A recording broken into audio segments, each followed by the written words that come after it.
profeta Daniel é um dos que, digamos assim, eu tinha a minha preferência corre para o lado deles. Antes dele, teve o profeta Jeremias, que outro dia nós uma reunião sobre isso. Jeremias fez isso, fez simplesmente isso que está aqui. Ele viveu, portanto, até o exílio de Babilônia, pelo menos. Morreu poucos anos depois. Mas o Jeremias foi chamado por Deus para dizer para os judeus: ó, o tempo de vocês fechou. Deus vai abrir outro capítulo lá. Por quê? Eles iam ser expatriados para a Babilônia. Então, nesse sentido que... Então, prepara muito. Daniel foi para lá como jovem. A Escritura não diz a data exata, mas talvez 17, 18 anos, ele e a fina flor da nobreza. Daniel era descendente de Davi, era parente do rei. E Nabucodonosor tratou aqueles jovens com o maior carinho. E coisa curiosa, esses reis, Nabucodonosor, Ciro, Baltazar, qual é o outro veio depois? Dario. Xerxes. Não, Xerxes é Persa, desculpa. Pois é, mas esses quatro aí, eles... começar com Nabucodonosor. Nabucodonosor dizia, ele estava executando um decreto de Deus. É rei pagão, é rei que adorava não sei o quê, sabe? Mas ele estava executando um decreto de Deus. E falou para o soldado: tratem bem Jeremias. Jeremias foi muito bem tratado. E pegou esses jovens, entre eles Daniel, e falou para o intendente dele, Babilônia já: separa aí 4 dos jovens hebreus. O que o rei disse para o intendente dele: 4 meninos eram rapazes, né? Que não houvesse defeito algum, de gentil presença, hábeis para toda sabedoria, versados nas ciências e inteligentes, que pudesse estar no palácio do rei, para que lhes fossem ensinadas as letras e a língua dos caldeus. Quer dizer, ele queria gente que fosse capaz depois dele conversar com eles. E esse período de formação deles eram 3 anos. Então escolheu Daniel e mais 3, que são os três meninos que a Escritura vai tratar deles ali. 3 meninos foram julgados na fornalha, né? O intendente viu que Daniel tinha precedência, Daniel tinha mais presença, falou para Daniel: o rei mandou que vocês comessem da mesa dele.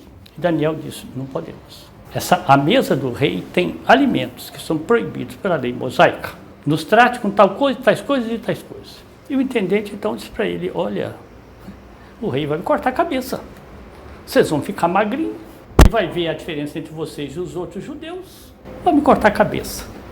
E Daniel disse: vamos fazer o seguinte, me dá 10 dias de experiência, mas nos trate com esses alimentos que nós estamos pedindo. Não era vegetariano, não. Depois de 10 dias, o intendente chegou, eles estavam todos viçosos, buliçosos, entendeu? Arrumados. Opa! Bem, e Daniel e os 3 foram tratados assim durante 3 anos. Eu achei que é muito útil para nós, a fidelidade de Daniel e dos 3, diante de uma situação completamente adversa. Nós estamos num mundo adverso. Eles estavam num mundo muito adverso. Um reino completamente pagão, adorando ídolos e tudo mais. Respeitavam certas leis naturais. Você não vê na descrição de Daniel, no livro, nada que vem falar de violação da lei natural aí, do ponto de vista de LGBT, essas coisas aí. Absolutamente, não tem nada. Esses eram os três meninos, né? Ananias, Azarias e Misael. E mais para frente nós vamos falar deles de novo. É bonito, viu? Estamos dizendo. É um rapazinho de 17 anos hoje, que não tem nada na cabeça, não. Deus concedeu a esses jovens saber, sabedoria, né? E compreensão no campo das letras e da sabedoria. Deu a Daniel a inteligência de todas as visões e sonhos. Vai ter um grande papel na missão dele, né? No reino. Versículo 19. Tendo-se o rei entretido em conversação com eles, portanto, depois dos 3 anos, não encontrou entre todos quem igualasse Daniel, Ananias, Misael e Azarias. Ficaram, portanto, ao serviço da pessoa real. Em todas as questões que o rei lhes propôs, em matéria de sabedoria e inteligência, achou que excediam 10 vezes todos os adivinhos e magos do reino, quer dizer, os sábios do reino, né? Então eles davam de 10. São judeus, né? Judeus são privilegiadamente um povo inteligente, bem servido e tudo mais.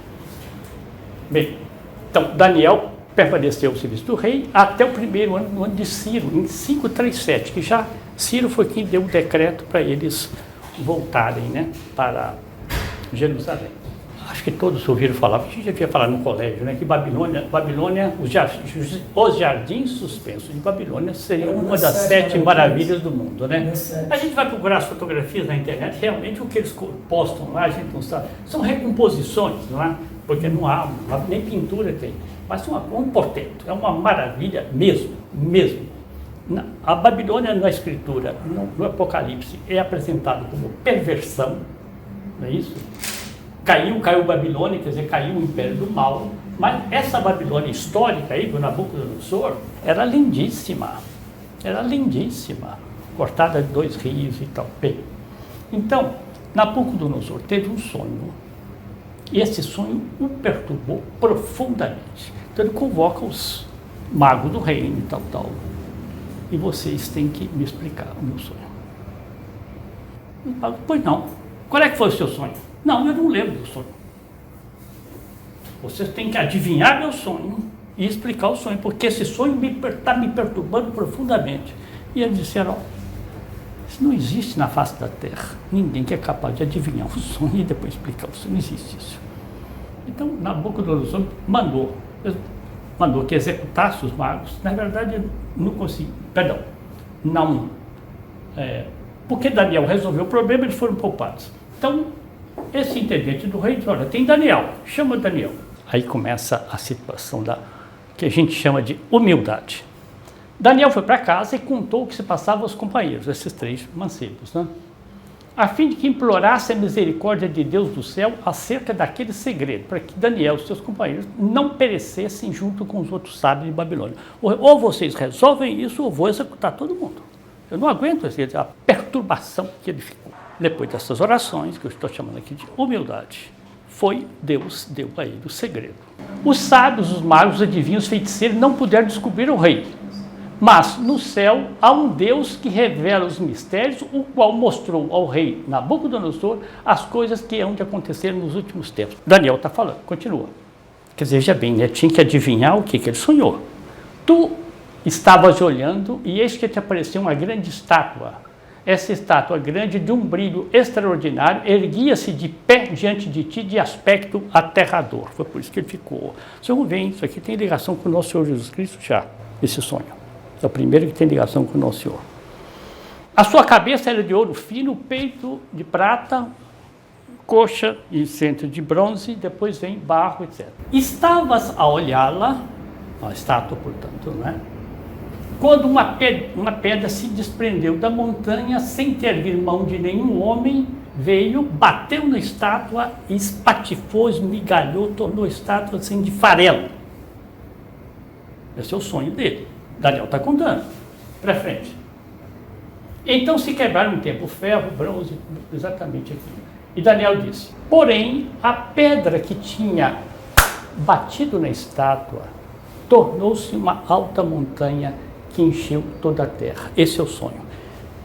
É a profecia de Nosso Senhor. Ele vai explicar por quê.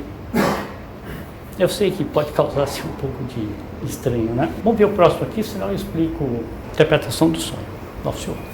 No tempo desses reis, porque ele vai explicar isso. A cabeça de ouro representava ainda o reino de Nabucodonosor. Depois vem os filhos de Nabucodonosor. Depois vem os medos, os persas e, por fim, esse pé de barro, lá embaixo, misturado com ferro. Já é o Império Romano, que é onde, no tempo que Nosso Senhor nasceu. No tempo desses reis, suscitará Deus do céu um reino que não será jamais destruído e cuja soberania não passará a outro povo. Está vendo? É a interpretação do Messias da Igreja Católica. Esmigalhará e aniquilará todos esses reinos, subsistirá para sempre. Foi isso o que viste na pedra arrancada da montanha. Com isto mostrou o grande Deus ao rei o que está para vir nos tempos futuros. É verdadeiro sonho e fiel à sua interpretação. Então, eu volto a repetir. No reinado dele, aqui 600, mais ou menos, mais velho que o Brasil, né? Até chegar nesse que vai estabelecer um reino que vai subsistir para sempre. Daniel teve uma outra visão, mais para frente que nós vamos tratar, e ele, quem se comunicava com ele era o anjo Gabriel, porque é o anjo da encarnação. São Miguel tem um papel, São Rafael tem um papel. Quem é que apareceu para Nossa Senhora? Gabriel. Quem é que apareceu para Zacarias lá no templo? Gabriel. Gabriel é o anjo da encarnação. Então, como Daniel ia ter as revelações sobre o Messias, é o anjo Gabriel que vai. Olha o que diz Nabucodonosor, veja bem, é um pagão. Verdadeiramente o vosso Deus é o Deus dos deuses, o Senhor dos reis e o que revela os mistérios, pois que pudeste descobrir esse segredo. Nabucodonosor está falando para o profeta Daniel. Então Nabucodonosor elevou a Daniel a alta dignidade até. Parece que chegou a ser o terceiro homem do reino de Babilônia. Agora, vejam bem, como é que Daniel coadunava essa posição dele com a humildade? Como é que ele conseguia manter uma fidelidade? Olha, dizia o terceiro posto do reino, Babilônia, o reino de Babilônia era muita coisa. Não ser comprado. Ele vai ser posto à prova aqui várias vezes pela divina providência. Ele manteve a nota. E os 3 jovens ficaram superintendentes do reino, a partir disso daí. Para frente, fidelidade a Deus. Eu tentei colocar títulos e ressaltar aspectos que pudessem nos ser úteis. Porque tem a parte das profecias de Daniel, mas uma linguagem assim obscura do que vai adiantar a gente tratar. Vamos pegar a parte histórica que pode nos ajudar. Olha aqui, primeira grande prova aí.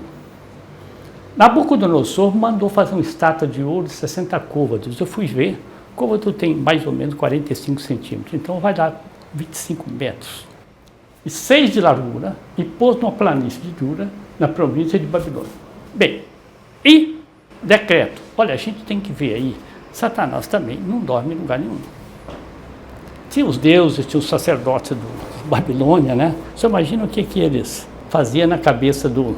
E veio o decreto. Todo mundo vai ter que adorar. Os 3 jovens, os 3 meninos, então, já foram denunciados porque eles não foram lá adorar.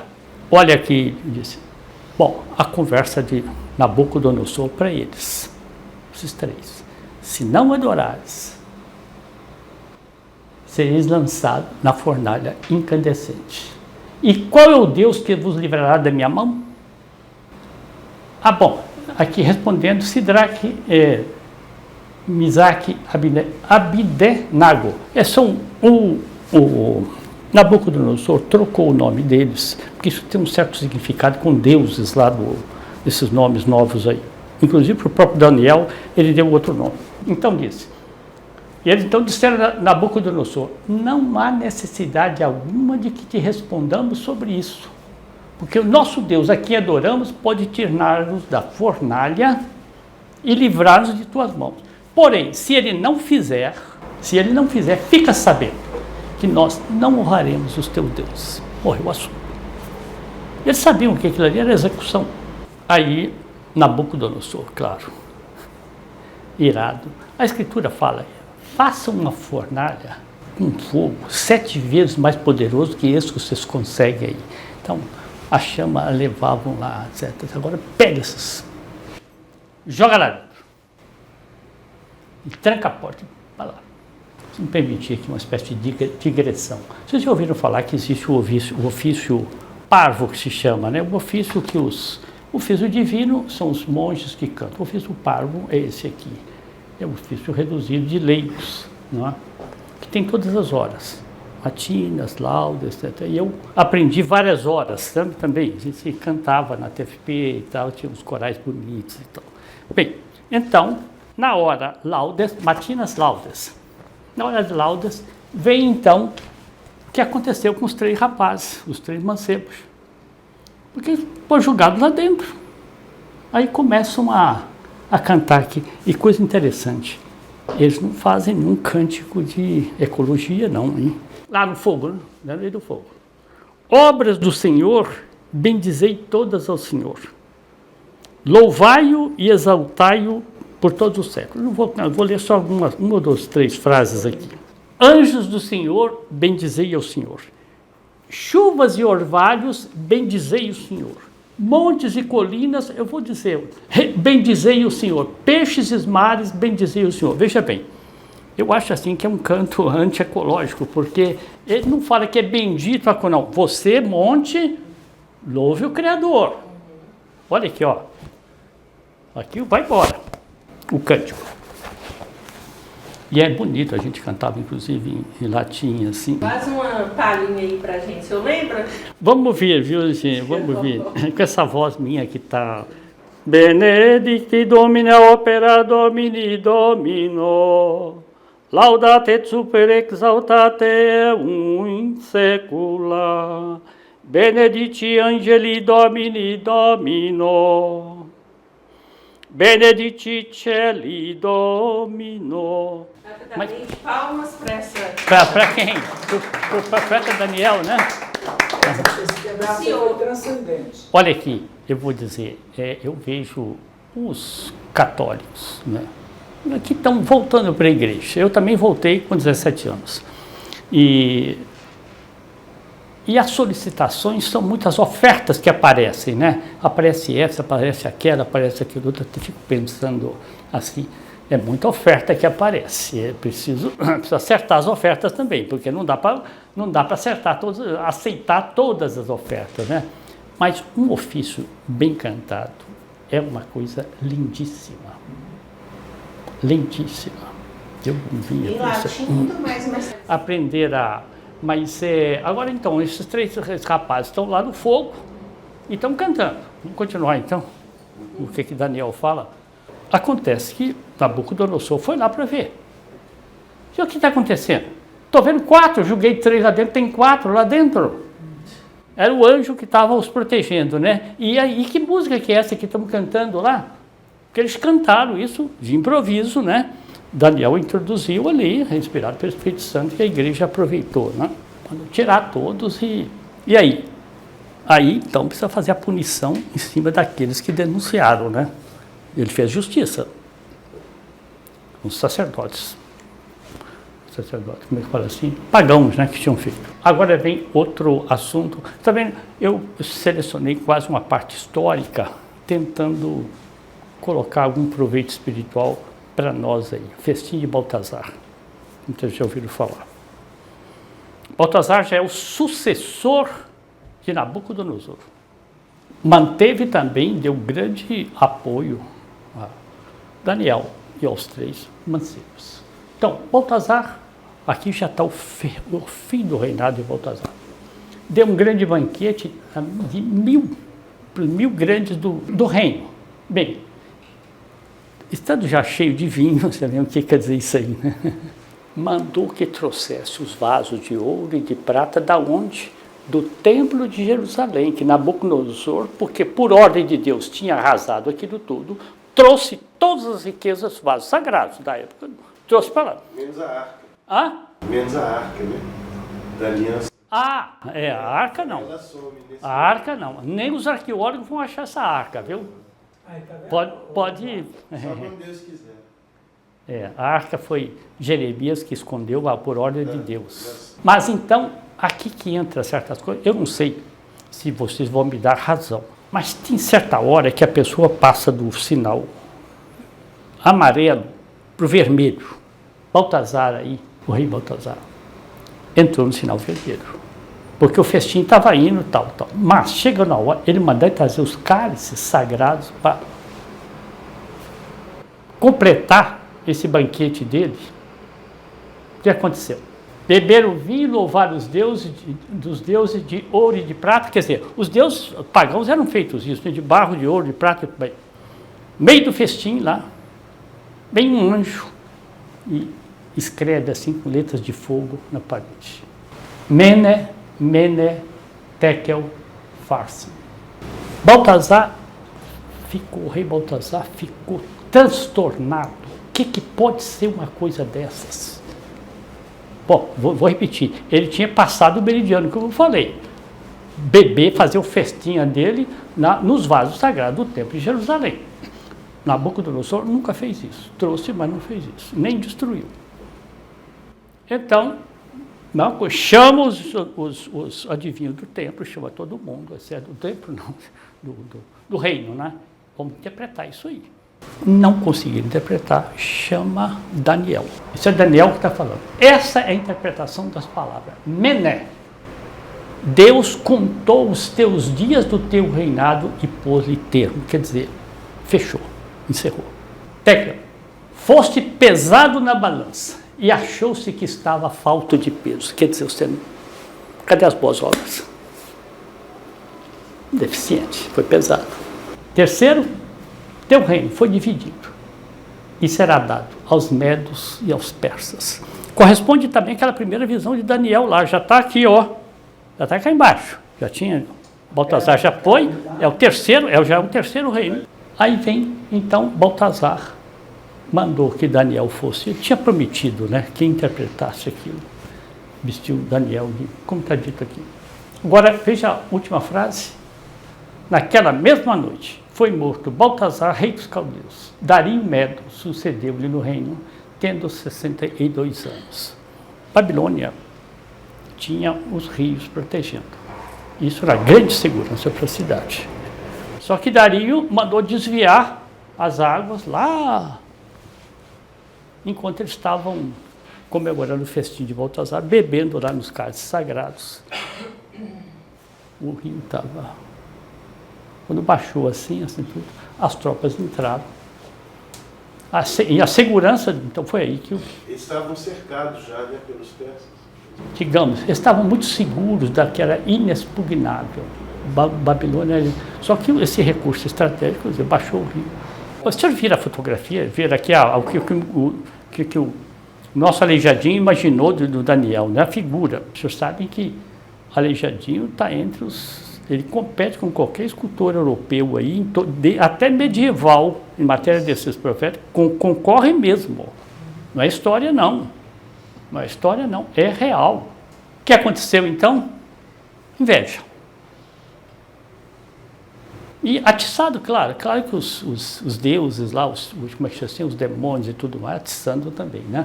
Então, disseram, pois, aqueles homens, quem que eram? Os governadores, 120 governadores. Nós não acharemos ocasião alguma de acusar esse Daniel, porque ele era capaz. Ele não recebia a caixa 2, ele não... senão talvez pelo que diz respeito ao seu Deus. Então, vamos acusá-lo por aí. Resolveram o quê?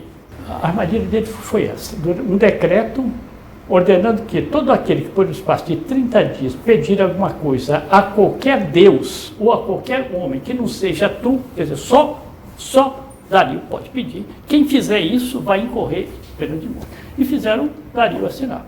Tudo bem. E ficaram de olho no Daniel. Olha, Daniel 3 vezes por dia voltava-se para o templo de Jerusalém para fazer as orações. E eles de olho lá, né? No caso, virar para o oeste, né? Hein? Oeste. Oeste. Sim, você tem toda a razão. É isso mesmo, oeste, exatamente. É. Então ficaram de olho. Pegamos ele lá. Tá, E foram denunciar para Dario. Você não fez o decreto? Você tem que cumprir o decreto. Daniel fez isso. Nós vimos. Cada dia, 3 horas diferentes, punha-se de joelhos, orava a Deus e rendia ação de graças como antes costumava fazer. Manteve a fé. O que eu estou dizendo? É um homem fiel numa situação difícil. Eu vou te dizer, ele tinha isso aqui, ele tinha prestígio, ele tinha tudo. Mas ele é aquele homem que não vendeu a alma mesmo, ele não se vendeu, acabou, morreu o assunto. Então o rei deu ordem de deitar Daniel na cova dos leões. Isso é um episódio, uma passagem que acho que praticamente todo mundo deve conhecer, né? Mas olha o que diz. O teu Deus, que incessantemente serves, livrar-te-á. Quer dizer, o rei fez aquilo. Contrariado, você veja que ainda tinha muita coisa de, vamos dizer, de retidão Mas aqui está uma pessoa que, vamos dizer, conservava muita coisa de retidão natural mesmo. Conservava. Por isso que ele disse para Daniel, o teu Deus que incessantemente serve, diverte-á. Ao outro dia, então, julgou Daniel lá. O assunto sabia que esses leões ficavam sem comer. Ao outro dia, levantando-se o rei, logo ao romper da manhã, foi a toda pressa à cova dos leões. Aproximando-se da cova, chamou por Daniel com voz angustiada, dizendo, Daniel, servo do Deus vivo, o teu Deus, a quem tu incessantemente serves, pôde livrar-te dos leões? Daniel, respondendo ao rei, disse, ó rei, vive eternamente. O meu Deus enviou o seu anjo e fechou a boca dos leões. E não me fizeram mal algum, porque foi achada em mim justiça diante dele. Justiça, sabe, na Escritura quer dizer santidade, né? Aí, mandou, abre a porta. Abre a porta, deixa Daniel sair e joga alguns aí dentro, entendeu? É a lei do... Agora, veja o que diz o rei. Por isso que eu disse, essa reserva de coisa natural, de boa ainda que tinha nele. Decreto que em todo o meu reino se respeite e tema o Deus de Daniel. Eles eram multideuses, né? Pluris. A constelação de deuses que os pagãos tinham é uma coisa barbaridade. Vou fazer um intervalozinho aqui, veja o que diz o São Jerônimo a respeito do Deus que está aqui na Boa Viagem, né? Na adoração. Ele fala isso. Os pagãos multiplicaram os deuses, inventaram Deus como eles queriam, qualquer tipo de Deus, Deus do amor, Deus do ódio, Deus da guerra, Deus da geração, Deus de não sei o quê, inventou até. Eles nunca escogitaram um Deus tão próximo dos homens como o nosso Senhor na Eucaristia. Isso aí. Mas é verdade. Entendeu? Para eles inventar Deus era porque ele é o Deus vivo que vive por todos os séculos. Seu reino não será destruído e seu império não terá fim. É o pagão falando. Ele é o libertador e salvador que faz sinais e maravilhas no céu e na terra. Ele livrou Daniel da cova dos leões. Tá, isso é da Escritura. Daniel prosperou sempre durante o reinado de Dario e Ciro Persa. Então são os dois últimos, né? Olha aqui, prosperou sem se vender. Enfrentou mesmo. Enfrentou um negócio ali. Aqui eu acho que é a chave de ouro pelo menos para nós, para mim pelo menos, do livro de Daniel, que é a profecia sobre o Messias. Tem ainda 3 episódios aí. A mensagem, vamos dizer assim, mais importante que a gente pode tirar do livro de Daniel. Vamos ver a questão de Susana primeiro. Entra como uma espécie de apêndice no livro. Era uma senhora muito bonita, já estava em Babilônia também, judia, casada, muito bem casada, respeitada e tudo mais, rica, fazia festa, o marido fazia festa, o pessoal ia à casa dela sempre. E 2 juízes já, talvez, enfim, lá a Escritura só fala isso, Daniel fala que já eram velhos, não sei o que quer dizer velhos lá na linguagem. E os 2 se encheram daquilo que se chama a sensualidade, ardendo de desejo pela Susana. Susana era uma mulher recta. E esses bandidos, desculpa essa expressão, é bom a gente defender um pouco as mulheres também para ver. Tudo bem. Bandidos combinaram o seguinte, a gente está vendo, depois que a gente sai, a Susana vai lá para o jardim, tem uma fonte, etc. Ela vai acompanhada das servas, espreitá-la nessa hora aí. Fingiram que saíram, esconderam lá. Então, bem, a Susana, até o Daniel fala, era um dia de calor, que provavelmente devia ter uma piscina lá, uma coisa assim. Ela dispensou. Eu não queria ficar despediu, dispensou, a palavra certa. Então, quando eles dispensaram, os bandidos, e ela abriu uma resistência. Assim, a Santa Maria Goretti, uma resistência. E aí os 2 velhacos, bandidos, foi o único jeito que nós temos, é abrir um berreiro também, para acusá-la. Não, foi pego aqui, ainda adultério, o sujeito saiu correndo lá, como eles eram juízes, eles conseguiram, em pouco tempo, que ela fosse levada para ser apedrejada. Lei de Moisés, né? Mulher adúltera, era apedrejado. Daniel é aquele tumulto, vozerio, inspirado por Deus, manda parar. Eu tenho a impressão de contar isso para uma pessoa, lembrar, mas como é que, com que autoridade mandou parar? Meu amigo, profeta é profeta. Autoridade, pararam e ele, eu falei, na lei, na nossa lei, na lei de Moisés, quando é que alguém foi condenado sem testemunha? Porque isso está lá no Deuteronômio, né? Deus deu direto, ordem a Moisés. Não condene ninguém sem 2 testemunhas. Cadê as testemunhas? Eram 2 juízes, né? Não, as testemunhas, vamos inquiri-los. Aí em separado, inquiriu um outro. Com testemunhas, né? Não bateu a versão. Está resolvido o caso da Suzana, voltou para a vida, foi engrandecida, etc. E eles foram na lei, executados, né? Bem, quem sabe se a gente deixa um pouco dos 2 outros casos do Daniel e entramos nisso aí. Daniel, quer dizer, ele passou mais de 60 anos no cativeiro. E o que ele queria? Qual é o desejo dos judeus fiéis? É quando é que vem o Messias? Quando é que nós vamos voltar para Jerusalém? Quando é que o templo de Deus verdadeiro vai ser edificado? E quando é que vem esse Messias? Isso é que é a grande preocupação dele. Olha, gente, eu acho que o que falta para nós, conservadores aí, seja do ponto de vista religioso, seja do ponto de vista político-social, é um horizonte mais alto um pouquinho. Eu acho que falta um Daniel, sabe?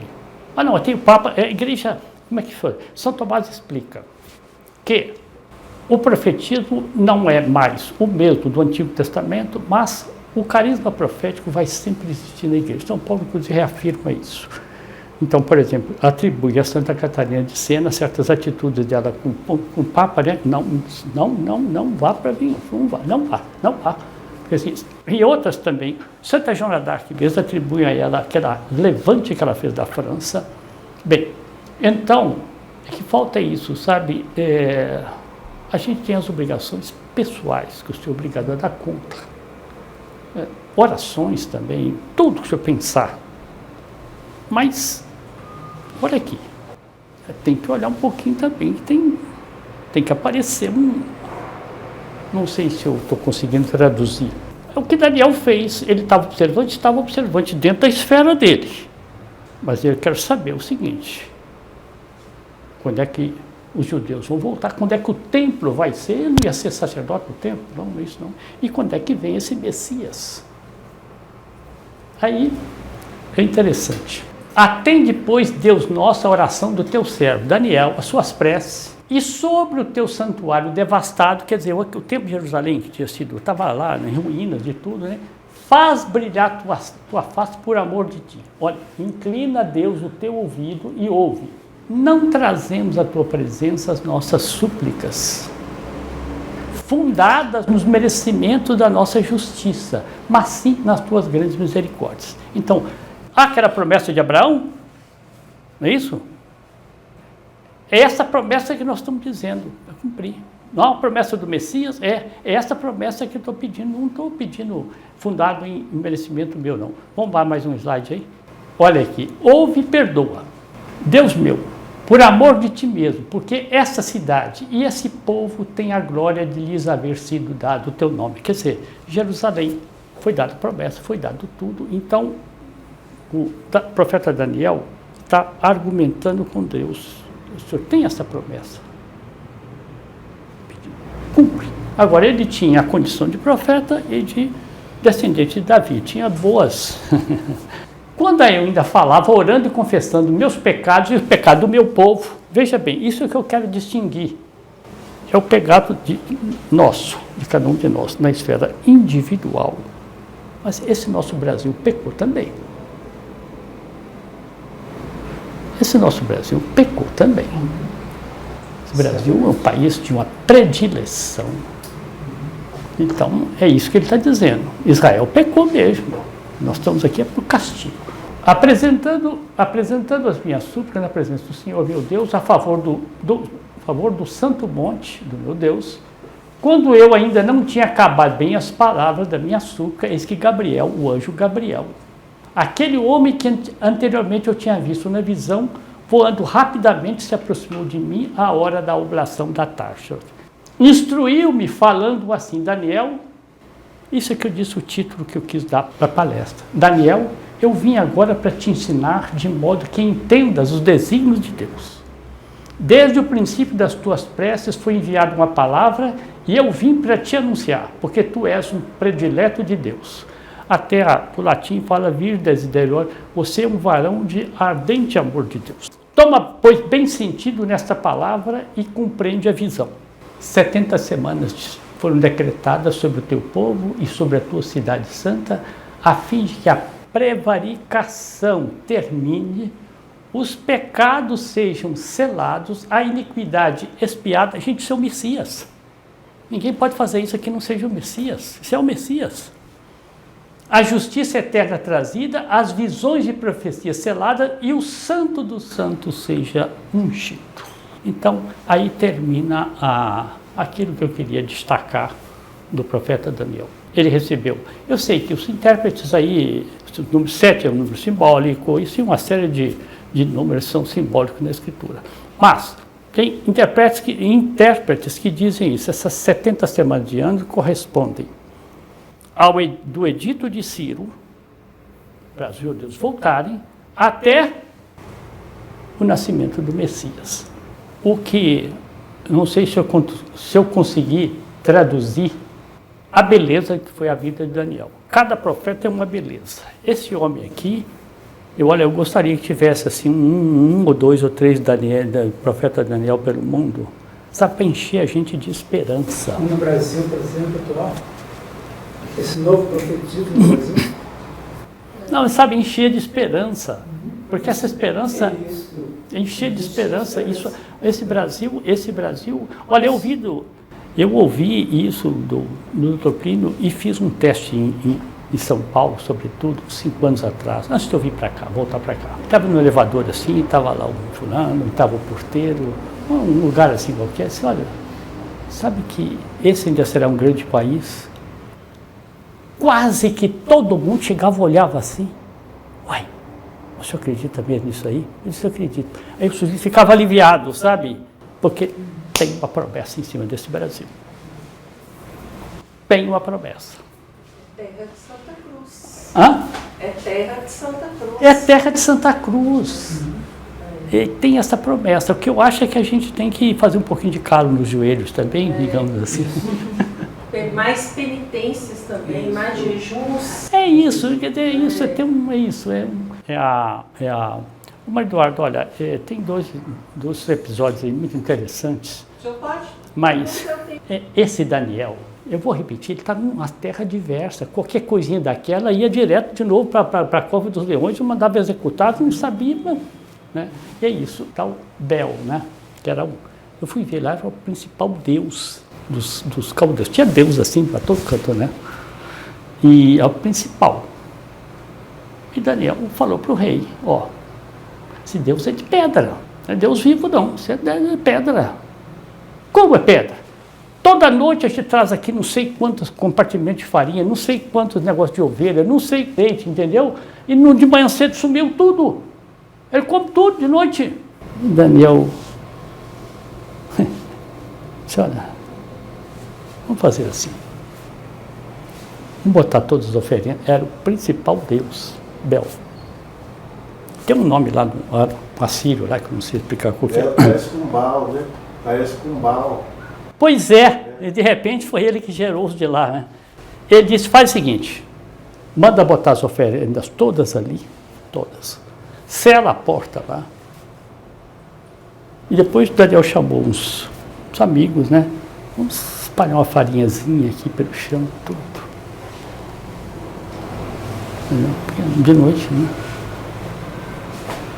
Selou tudo, botou o selo dele lá. No outro dia, foi com o rei. Ele era tendente, né? Tá vendo, Daniel? Ó, comeram tudo.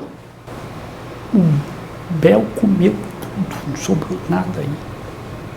Ele falou para o rei, Dá uma olhada no chão.